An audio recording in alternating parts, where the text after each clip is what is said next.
Hi, everybody. This is Association Board Chair Tim Conley calling to update you on a few things at Surftides. I can't believe we had our meeting all the way last Monday, and here it is Friday afternoon. I'm just getting to the video.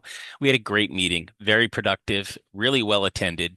And there are a couple developments there that you can read about in the minutes, which will be coming, but I did want to give you an update on a few items first. Uh, and first is that we continue to enjoy the support of the membership in many of the things that we do. I don't get any complaints, and that's fantastic. I continue to be amazed at what a wonderful board we have that pretty much unanimously decides everything. I can't think of the last time we had a vote where someone said no or just, it was even split. So, at any rate, there weren't a lot going on with the chair. I'm looking up at the agenda, the chair, treasurer, vice chair, secretary stuff.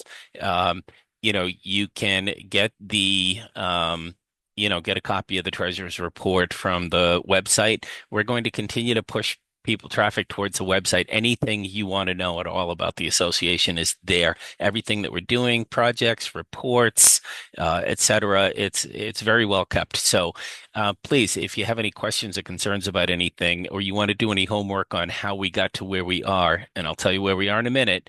If you want any home to look at any of that, you'll find most of that on the website. Feel free to ask any of us for anything. So, facilities committee didn't have much. They deferred into the construction bid conversation that followed. Looking up at the agenda, landscaping, things like that are pretty much on hold.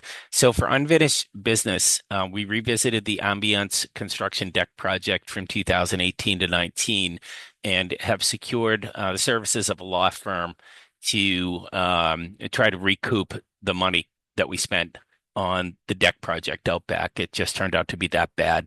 And it was a substantial cost. It continues to get worse every time it rains. So the whole deck thing, we're going to try to reclaim the cost of that from Ambiance and put that into a repair pool for the major repair that we have coming up.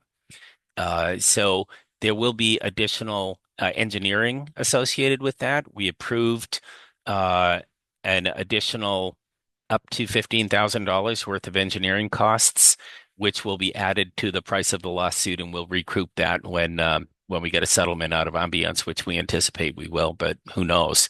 Uh, there's a lot of homework that's been done on that one as well. Board member Susan Schenke and myself have been involved with that. So, at any rate, so that was one. Got a really good architectural review committee request from 154 and approved it. So if you're doing anything major in your unit, especially if it involves going into the walls, hitting the studs, anything that's going to expose wiring, let us know. We have to protect the infrastructure. Um, the contractors have to be licensed, et cetera, et cetera. So even a handyman, if they're going to crack into where the pipes and wires are, et cetera, just kind of go with that. And that's what people have been doing for the last year or two, and we really appreciate it. Sliding door replacement. This is a good segue into the major repair project that we have coming up. Two units have sliding door uh, frames and doors themselves that have just flat out failed. The ones that are facing the west and exposed to the weather. Units 159 and 254 are going to have door replacements, and they're being replaced by a company that will put in a door that meets the standards for a coastal west facing, high wind, high rain door. It's going to meet the standards of door that have been established by our engineering firm, J2 Engineering. That's crucial. Every door will be replaced or reinstalled, but every door that's on the west side of that building by the end of this 2025, by the end of 2025, every single door on that side of the building is going to meet the standards of the doors that are about to be installed preemptively in 159 and 254 because they wouldn't wait. Personally, I'm up in 368. My door frame leaks. It's a result of bad deck installation, et cetera, et cetera. It's probably holdable. If you have something that is urgent, that is leaking in or getting into the building in any way, let us know right away. We don't want to have to replace these things on a one-off basis like we are with those two. But we do, on the other hand, want to forestall any damage. If it can wait for the big project, it will. Um, We have construction bids for repairs to the building and parking deck. We started out with four companies that sent estimators out for the project. They had the engineering plans in hand, did a walkthrough, took a look, took lots of notes, went back, submitted bids to us.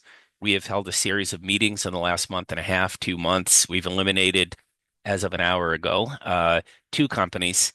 And, one we got off the bid sheet right away. We talked about the other three today. We got some questions answered. We're down to two. We're going to interview them next week.